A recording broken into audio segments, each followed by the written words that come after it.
Hi, Hello. Kris. Hey, everyone. If I'm going to be extremely sleepy and slow today, just know that my cat woke me up at 6 o'clock because he needed foods and cuddles, and I've been fucking around till about 10, as you do. And then at about 10, I was like, I'm just gonna rest my eyes. Uh-huh. Uh-huh. Yeah, yeah. So yeah, I woke up 5 minutes before our podcast. Good morning. Let's record. Zena made me gay.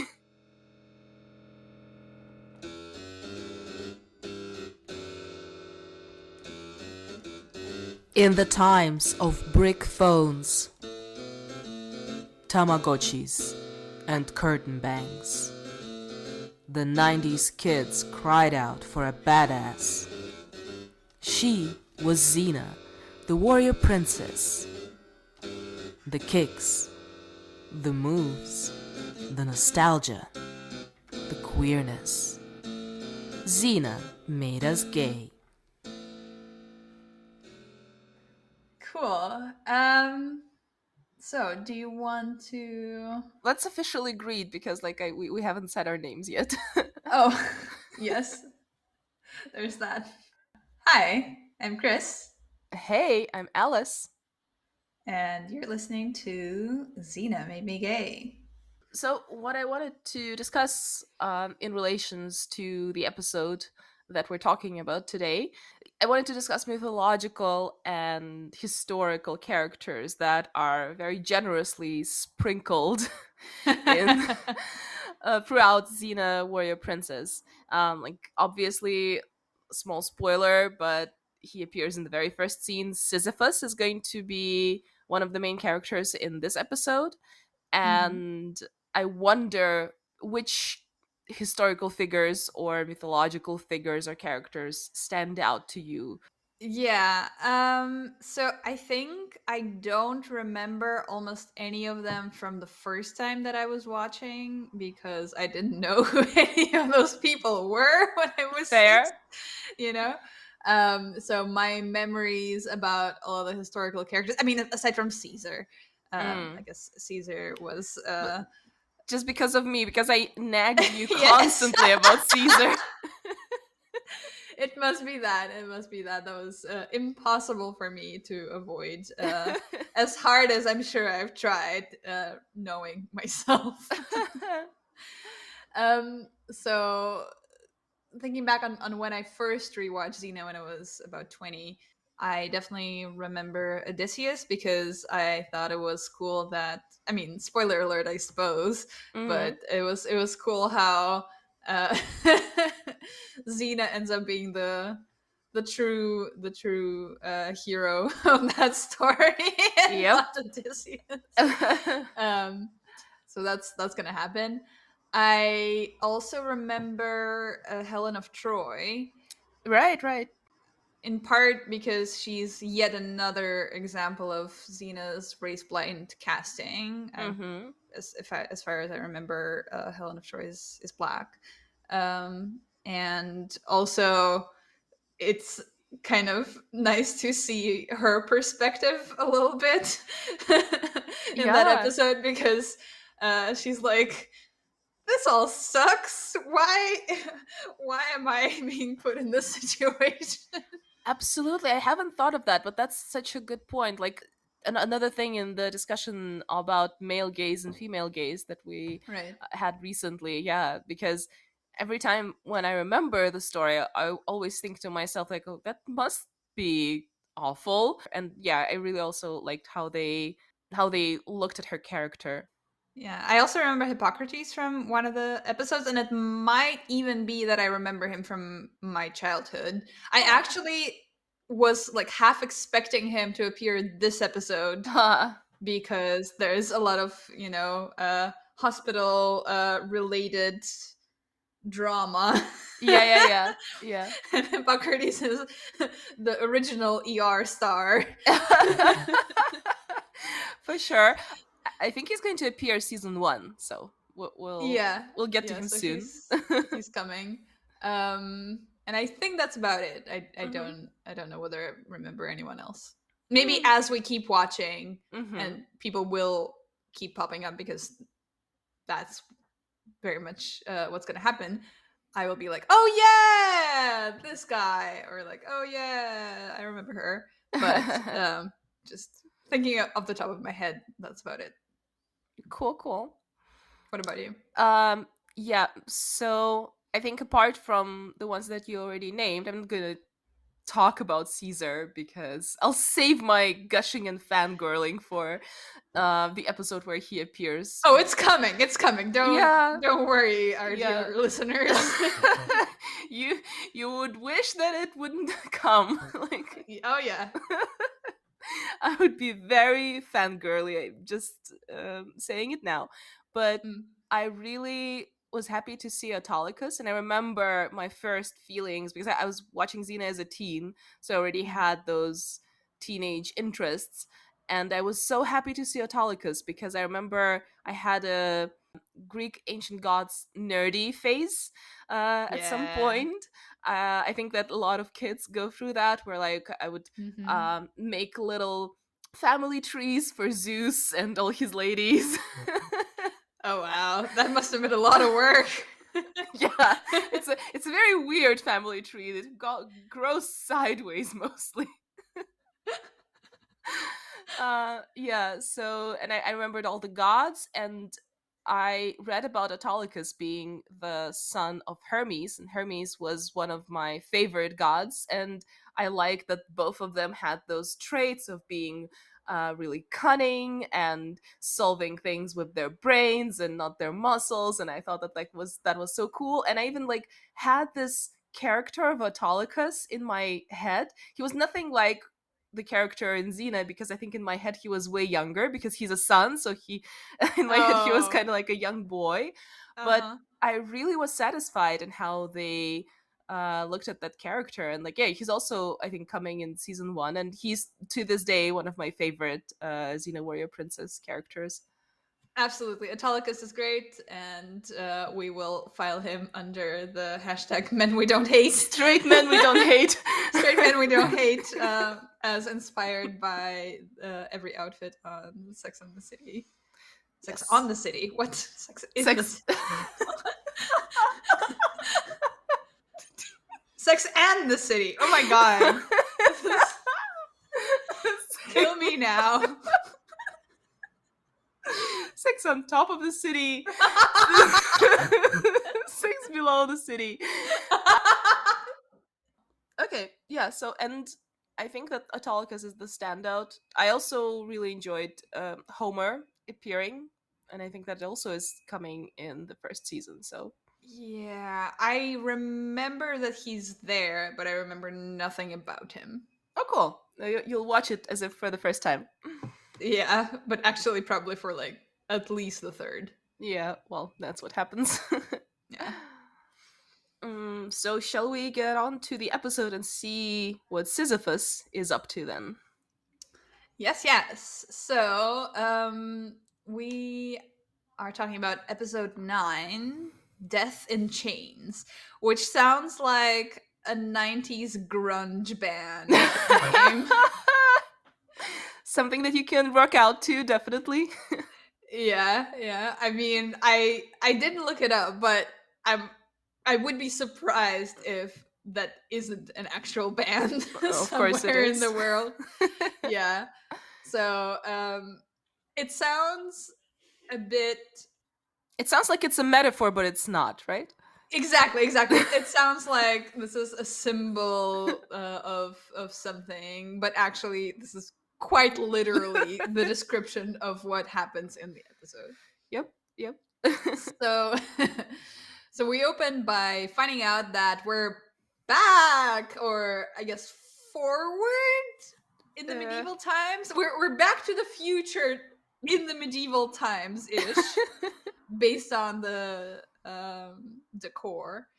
And there's Sisyphus, who's an old man, and he has decided to defy the gods in some way, and he's feeling pretty confident about it. We don't get any further explanation, but we know that he's up to some god-defying trouble, and he's like, "It's all gonna go great."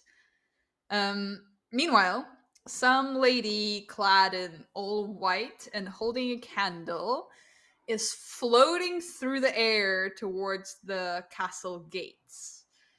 Then the guards approach her, and one of them touches her, and he immediately dies. And the other guards run away, screaming, "Oh no, he died!" She killed him. Yeah, yeah, yeah. She killed him. Yes, yes, yes. But how did the guards know that the guy just didn't, I don't know, pass out, for example?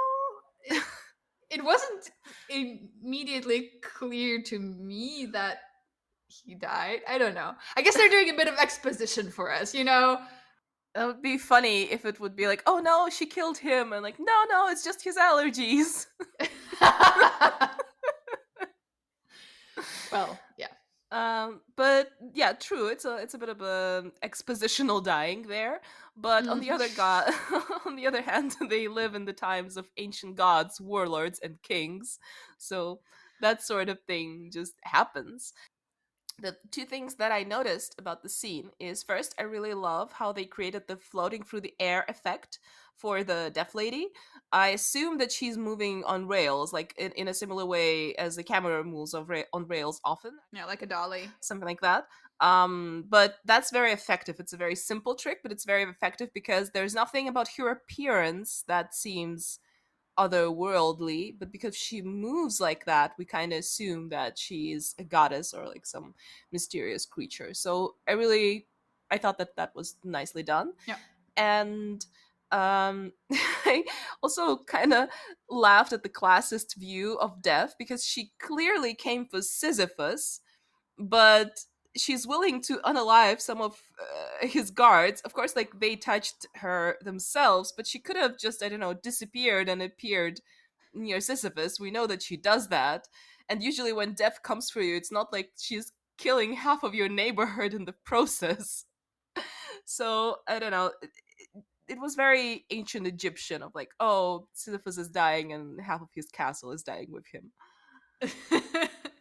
Yeah. So as we keep talking about this episode, I will get angrier and angrier about all kinds of inconsistencies that plague this episode. And this is definitely one of them, where in the next scene we see that uh, this lady can actually teleport, and then for some reason she can't anymore, and that makes me really upset. Aww. So we find out that the lady knows Sisyphus' name and the name of his wife, and she introduces herself as Celesta. Mm-hmm. Celesta then asks Sisyphus if he's ready to begin his journey, and he's like, yeah, of course, but let's just first sit down, chat a little bit. Look, I have all these snacks. Let's just have a good time. And Celesta's like, okay, but then we go, right? She's also surprised that Sisyphus isn't afraid of her, but it doesn't quite alert her. No. Which, yeah, that combined with, oh, let's just hang out, thing should have let her know that something is up, you know? Maybe it's the first time someone tried something like that with her, so she's like, what can happen to me? Yeah, I suppose. So then she sits down in a chair, and the chair suddenly traps her automatically by the wrists. Like these straps, or I guess metal handcuffs ish, come out of the chair. I don't know how, and trap her. It's some real high medieval tech. Then Sisyphus does a magic trick with some fire coming out of his stick for literally no reason. Like, there's no reason for that to happen. He's just like, okay. He'll keep doing that. He'll keep doing that throughout the episode. And there are moments where it's like somewhat called for, but in this one, It's just completely random. He just wanted to do a magic trick because he felt cool. I think that's exactly what happened. Yeah, and so he just did, and good for him. And he also steals Celesta's candle, or as she says, her flame. Mm-hmm. We'll keep coming back to that flame throughout the episode. And yes, that's when things start annoying me because she teleports just a moment before from the entrance to the room to the chair, and now she can't teleport anymore because there are some handcuffs on her wrist. Like, what? Maybe those are some special adamantium handcuffs or chair cuffs or other special material that traps the gods, because we have been introduced to a special material in the previous episode. So maybe it's another Yes. magic shit like that. But again, I agree with you that it should be established. And one of the things that is not even annoying but weirding me out about this episode is that it seems like there should be a prequel to Mm. Sisyphus's story, to his relationship with Xena, everything, and we should know that because things are referenced that we don't know about. Yeah, it's strange. I also was wondering about that. I was even thinking that maybe something happened on the original show, the Hercules: The Legendary Journeys, and Sisyphus was involved. Like sometimes characters kind of trickle down into from one show to another. But I know I rewatched all the episodes with Xena, of the Hercules episodes with Xena, and there is no Sisyphus there. So no, Actually, let's look it up. let's look it up. Death and chains. Yeah. 2 hours later. Okay, so Sisyphus did appear on Hercules: The Legendary Journeys in the same year in an episode called Highway to Hades, in which, according to IMDb, King Sisyphus has tricked Timuron into dying in Sisyphus' place on his wedding night, taking his place for eternal punishment. Hades gives Hercules, Aeolus, and Timuron's spirit 3 days to bring Sisyphus back, or Timuron will have to bear Sisyphus' sentence forever. It does not necessarily seem related. Okay, here's the deal. So, Death and Chains is the first appearance of King Sisyphus, and actually, instead of giving us a prequel explaining all of the things in the episode that are confusing, it's the opposite. They give us a sequel to what feels like a sequel but should be a sequel, but it's not a sequel. If we take their continuity for granted, then Sisyphus has his jolly life with his wife, does something that angers the gods. He needs to die. There is this whole plot of this episode that we're discussing.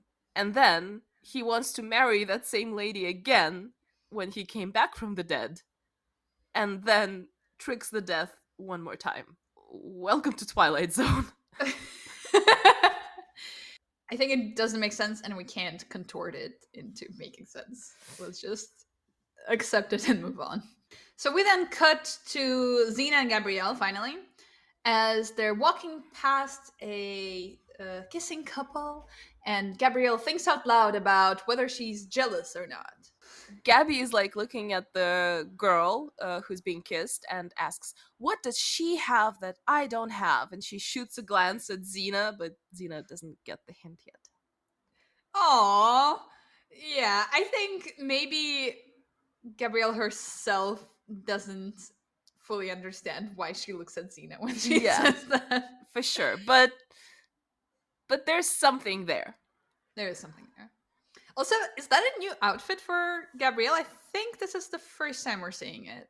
It's definitely a new outfit, and we know that Gabby is going to get more and more naked throughout the series. But actually, also on IMDb, I looked up trivia for this episode, and the fun fact, or the goof, is that Gabby's costume is going to go back to normal in the next episode. So that suggests that the episodes might have been aired out of order. I think maybe one of the reasons that Gabrielle's costumes keep changing is that she's the younger one out of the two, and she is the one that goes through a lot of changes throughout the series as she's looking for herself, her place in the world, what she wants to be, what kind of a person, what her ethics are, what her sexuality is. And Xena, I think, is pretty much who she is from the beginning throughout the series. She knows her deal. She makes that huge change in her life at the very beginning. And there is some growth, of course, and some character arc.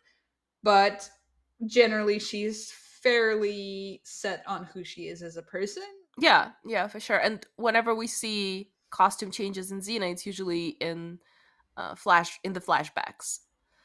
In the flashbacks, when she goes on ayahuasca trips, Yeah. in dreams, that kind of stuff.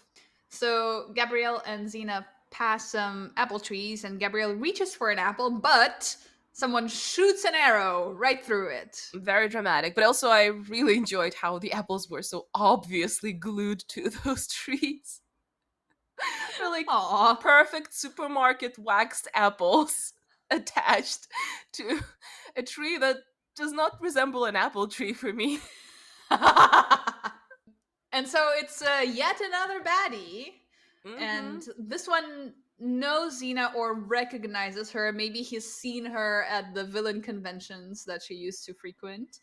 But she doesn't recognize him, so he introduces himself as Toxius. I love that name. I assume Problematicus and Mainsplainius are right behind him. Very cute. So they fight, and Xena kills him. So he falls, Xena turns around and leaves, but he's not dead. He opens his eyes. First, he's quite confused. Then he looks at his clearly mortal wound, chuckles, and gets up.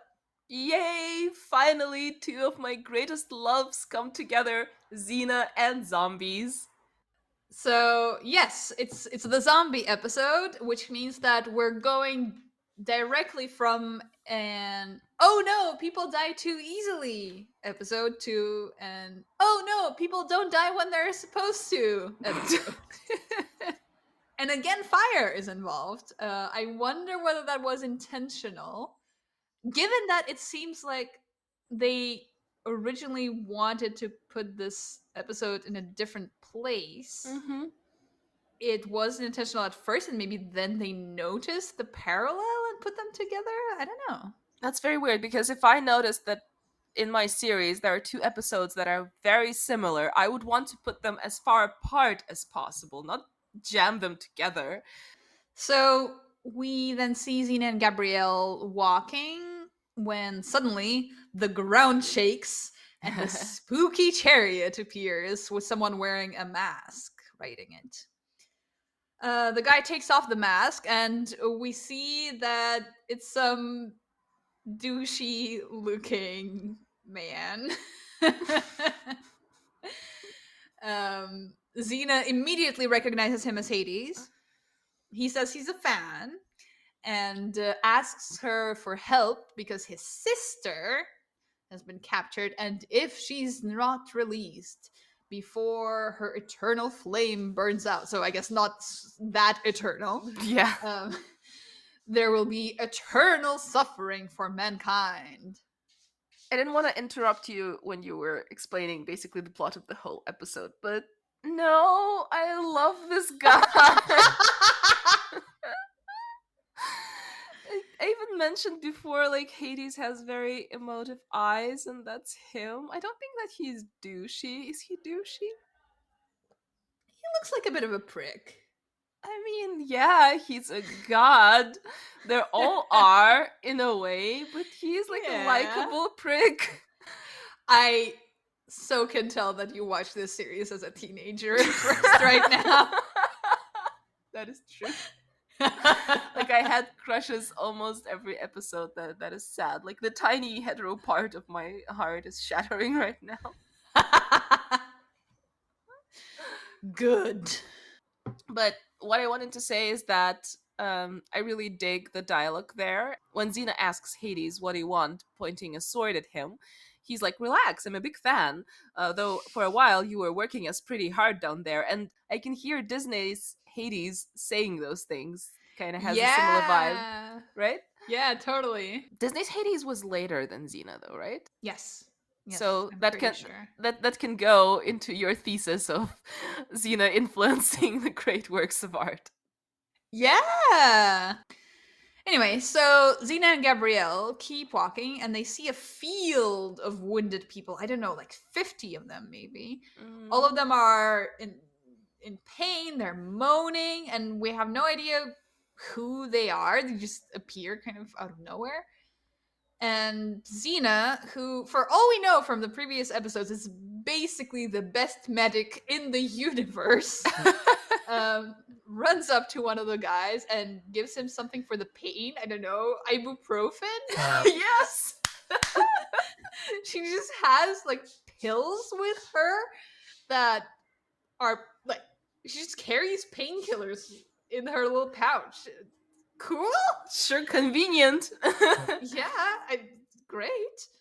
Xena asks what happened, and she's told that there was a rock slide, and also that there are some old and sick people, and they're all making their way to a hospital in Corinth. Which, how are they doing that? It's a group of 50 sick people.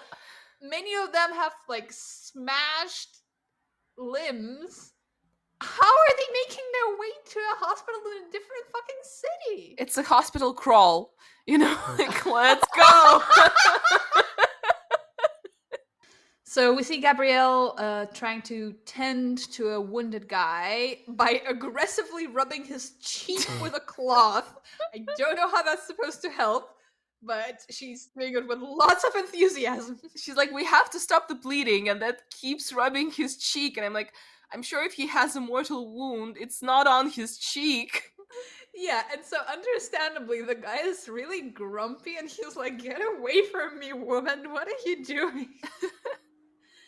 And then some other dude with the most 90s haircut imaginable. Like, think Hugh Grant if his job was beach. So this guy starts chatting to the grumpy man and asking him where he's from and telling him stories about how God's created the weather, and Gabrielle is visibly impressed. Of course, I mean, come on. I dig this character, and I'm going to say more on that.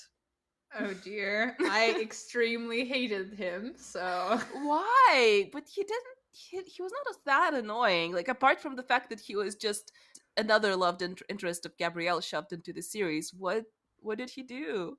He was just so saccharine, you know? Yeah. Just like. He's very sweet, yeah. Milk toast, completely selfless, just such a nice guy. Oh, kill me now. Oh, I really liked him. So the extremely annoying guy, Gabrielle, talk further. Gabrielle explains to him the captured death situation, and he offers to show her the way to the castle because his mom used to work for King Sisyphus, so he virtually grew up in that castle. The dude then gives Gabrielle a jasmine blossom. He says it's a rare beauty, just like you. Ugh. Okay, that I can admit is very cheesy. I still stand by the fact that out of the disposable boyfriends, especially Gabrielle's disposable boyfriends, this is one of the best. I mean, the bar is really low. But remember, the other ones are horrible, and this is like, I know. It makes sense. And just because something is not horrible doesn't mean it's not bad. My teenage self won't let me speak ill of this guy. Ugh. Then zombie Toxius appears out of nowhere and knocks the annoying dude out and grabs Gabrielle. He wants to know where Xena is. But again, I don't understand why some people with clearly survivable wounds act like they're experiencing the worst pain ever. And this very much mortally wounded guy is just the most joyful person in the world. Yeah, he's digging it. He's enjoying being a zombie. He's just having the best time. Like, no pain, for sure. I don't understand. Yeah, I don't know. Maybe because everyone else is like half dead human, and Toxios is essentially literally a zombie. So with the same brain capacity, his brain shut off those sectors that should be responsible for pain and body's reactions to pain. Yeah, if the episode would go on for a little longer, he would start saying brains, and that's it. Yeah, but we later meet a grandma who's a literal zombie, a grandma who died that morning and Yeah. then came back from the dead, and she doesn't seem to be having a great time. No, that's it. As you said, we cannot make it make sense. It just doesn't make No, sense. it really does not. But might I add to the defense of this particular disposable boyfriend that he tries to defend Gabrielle from Toxius and does not run away like all the others would have or did in his stead. Yay, he gets a cookie.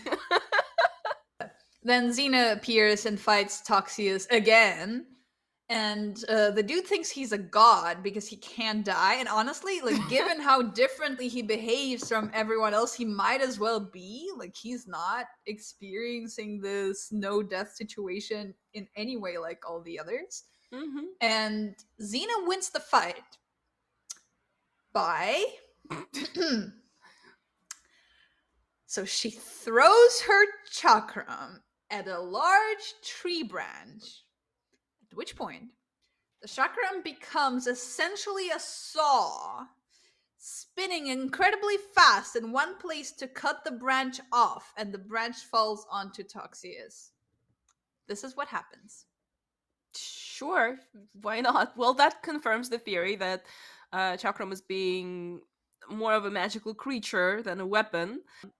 Also, before Chakram displays the chainsaw, Toxios is about to strike Xena, saying, "Just where I want you." And Xena responds with, "I'm not that easy." It's like the 90s were truly a time for endless sexual innuendos. Like, not even in this episode, like in a lot of episodes, whenever Xena fights, there's a lot of sexual tension between her and whatever douche she's fighting. Although she clearly is not into Toxios, it's just fighting talk. Yeah, I'm kind of into that. Yeah. We're then back with Celesta and Sisyphus, and she's like, "Oh no, I'm gonna disappear," and he's like, "Well, duh, that's the plan." Yeah, here I think was the moment where the episode completely lost me, because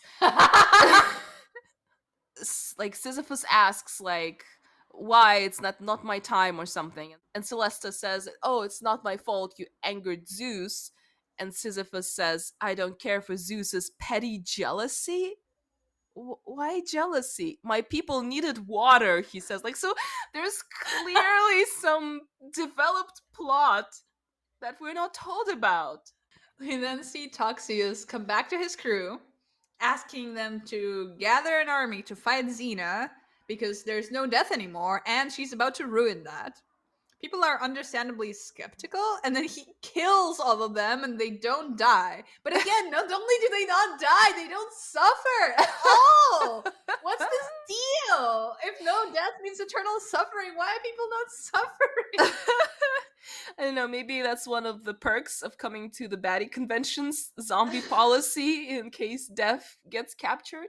But in a way, this I kind of liked. Like, whenever this episode becomes a farce, especially connected with zombies, I dig it, because this scene might as well be from Monty Python, where he's like, well, you need to join me because I'm your dead leader. And they're like, dude, you're dead. He's like, oh, really? Now you're dead. And you're dead. And you're also dead. Haha.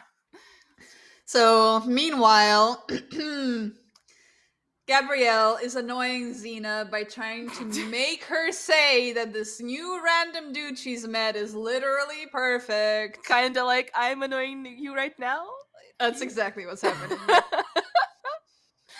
He's very good for Gabrielle because he also is into stories. God. But I must add that the poor dude is like 2 meters away in the open field when this conversation is happening. Like at some point, they're all in the shot together, and that means they're pretty close. So awkward. Yeah, but Xena is not entertained. And so much so that she's like, whatever. You two go to the hospital and I deal with the captured death situation. And so they split up. And the baddies split also and follow both Xena and the annoying lovebirds. And we we then see a horse chase between Xena and the baddies. And it's so clearly sped up.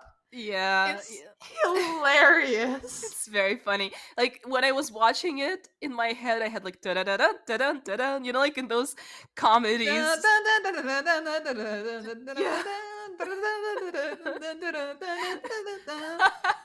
Absolutely. Like when you have that jolly music, when you have this chase on horseback that is clearly sped up. So this is a great episode. It transcends the genre in so many ways. Oh yeah. So Xena knocks the guys pursuing her off their horses and they pass out. So being killed didn't do anything to them. But being knocked off of their horses made them pass out. Sure, whatever. Horses are very important for patriarchy, though. If you're knocked off your horse, that's it. Yeah, we did learn that. So after the chase, Xena uses her Mission Impossible skills to climb into the castle. And it's followed by another hilarious scene where a guy, like a guard, jumps out at Xena doing all sorts of fast movements with his arms, demonstrating that he knows karate, kung fu, and some other fancy words. But Xena just knocks him out by punching him in the face and says, "Nice try." This is extreme 90s content, and I love it. Yep. We then see the hospital where the old lady that died tells Gabrielle how she died that morning and somehow came back. This is a very creepy scene. Like this also, like the genre changes once again, and this is just straight out of this haunting horror film because a creepy old lady. She looks like a corpse, and she asks Gabby to lean in, and she tells her with her voice like that. She wants to tell her a secret. Like, it's very creepy. It was great, yeah.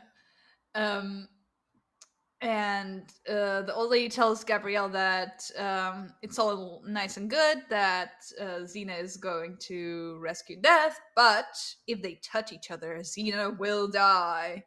And that's what we saw at the very beginning of the episode with the guard. Mm-hmm.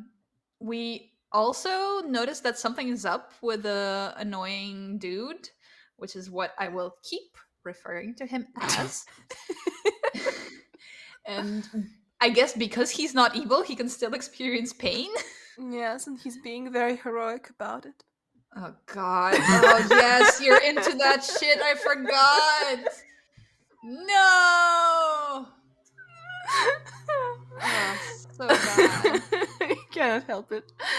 Yeah, so Gabrielle assumes that Xena doesn't know that she will die if she touches Death, and decides to follow her into the castle. And her disposable boyfriend offers to lead the way because he grew up in the castle.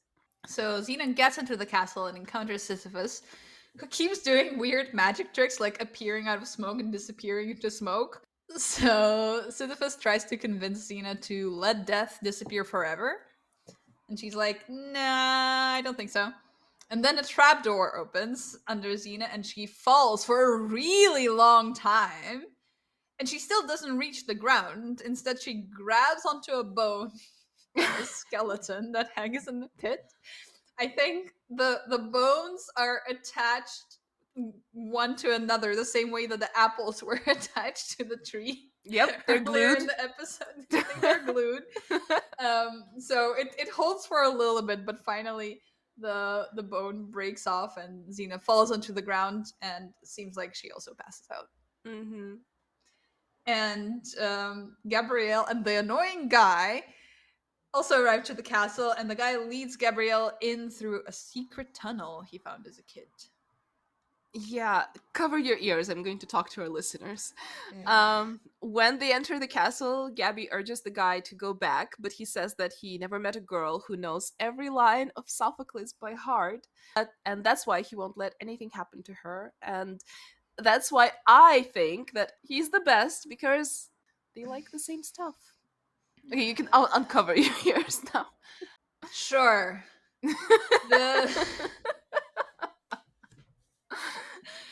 The zombie baddies following Gabrielle and the guy also go into the tunnel just a few minutes after them, but it seems like they arrive from a different side. Unclear how that happened. Another weird inconsistency. Whatever, fuck it. Gabrielle and the annoying guy run, and then the stairs that they're running on turn into a slide that lead to a trapdoor, and the annoying guy falls into it, and then it all like morphs back into a regular stair. Why would it be helpful to explain while the castle is booby trapped? Yes. Do we get an explanation? No. It's super bizarre, and so the guy runs a little bit behind Gabrielle, so she gets to the top of the stairs by the time this happens, and so she keeps running. The annoying guy falls near Xena, and she's like, "Ugh, the fuck are you doing here?" And he's like, "Oh, Gabrielle wanted to tell you not to touch death." And Xena's like, "Duh! Where the fuck is Gabrielle? I told her not to come here." And then Xena finds the way out. Yeah, the guy throughout the scene keeps talking, being essentially a Gabby's substitute in this scene. But then Xena tells him to shut up, and she listens to the sound of water, and then she finds a pathway to the sewage, I assume, because when she jumps down the opening in the ground, there's a splash. So I assume that that's the sewage. Yeah, but then they're very far down, and the way that she finds a way out is by going further down. Yeah. Whatever. Whatever, yeah. If we wanted to make this episode make sense, we would not be able to, so I choose to relinquish that desire. Okay. So Gabrielle plays zombie hide and seek, while Xena and the annoying guy crawl through the pipes among the rats. And they get out of the pipes, and the annoying guy reveals that he's super ill and probably would die really soon.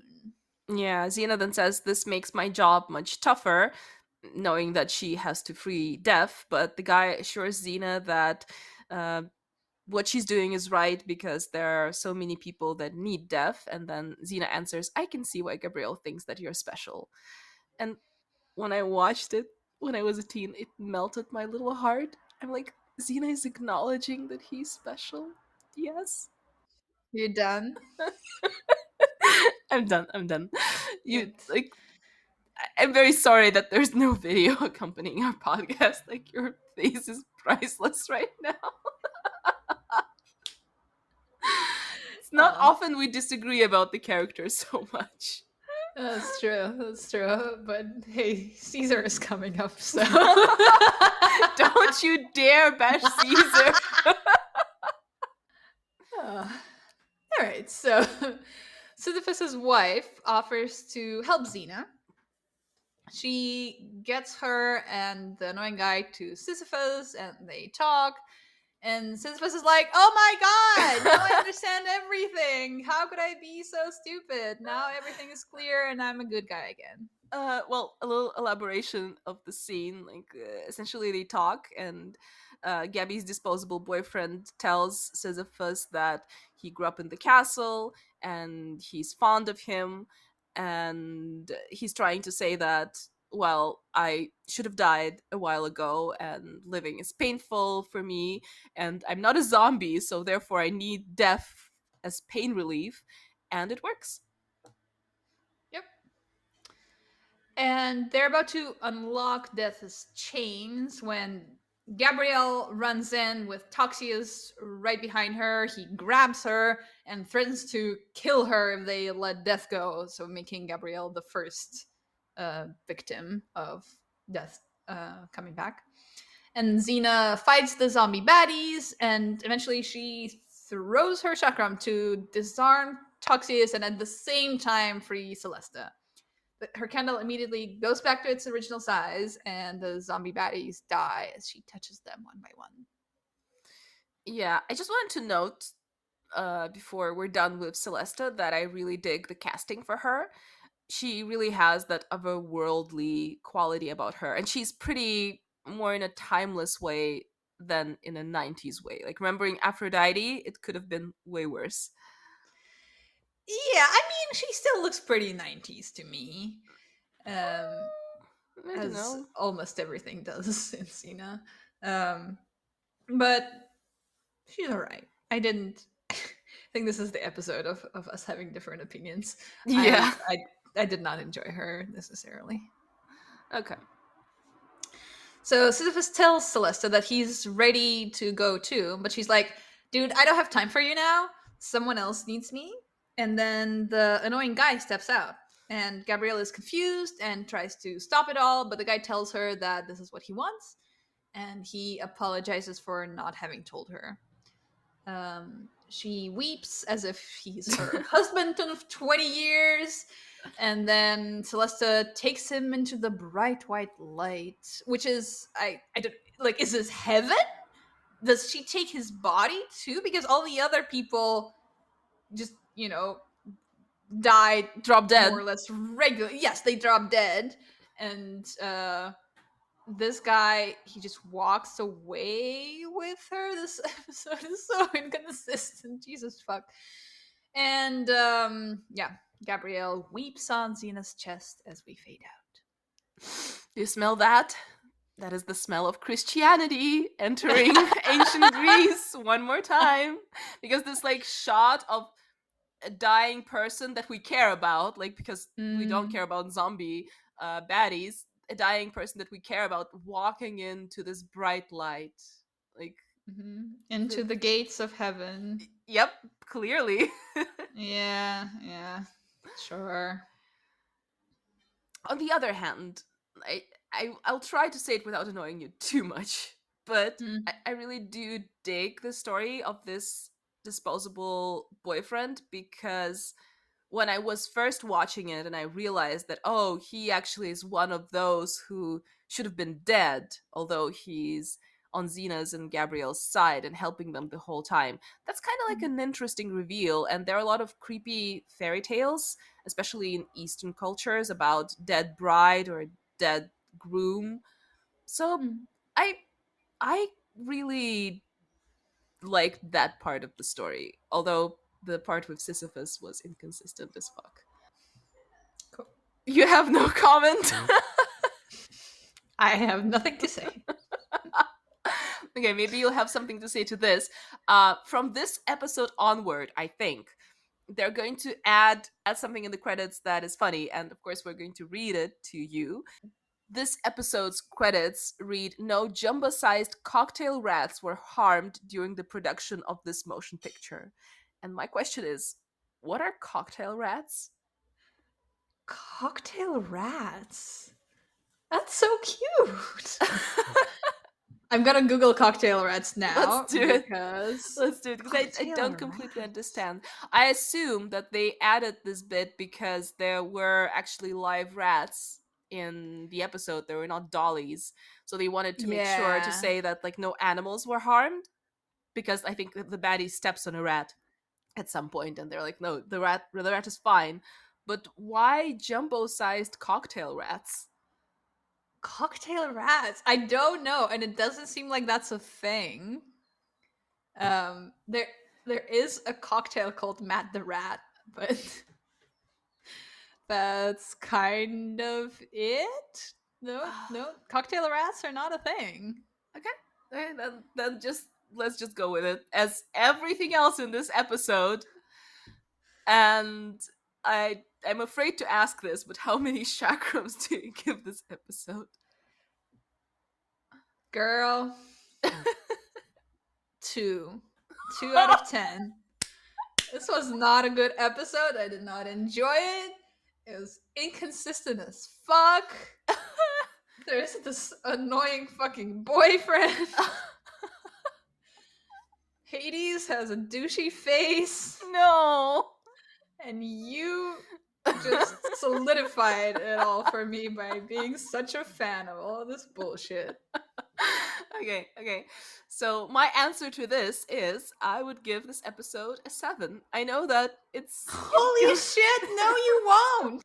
It's very inconsistent, but in terms of my viewing pleasure, I really liked it. I liked Oh my parts God, with the zombie, no. I liked parts with the disposable boyfriend, and I'm deducting 3 points for Sisyphus' line being very inconsistent and strange. Yep. What the fuck? So this episode was better than Prometheus, better than the Titans, and better than Sins of the Past in your, or like as good as Sins of the Past. Yep. In terms of my personal enjoyment, yes. Oh my god. I am outraged. I'm still recording the next episode. This concludes Zena Made Me Gay, the podcast. We will never see you again. Bye. Yeah, but if I manage to convince Kris to still talk to me after this, we'll see you when we'll record the next episode. Bye. Bye. Okay, ending here.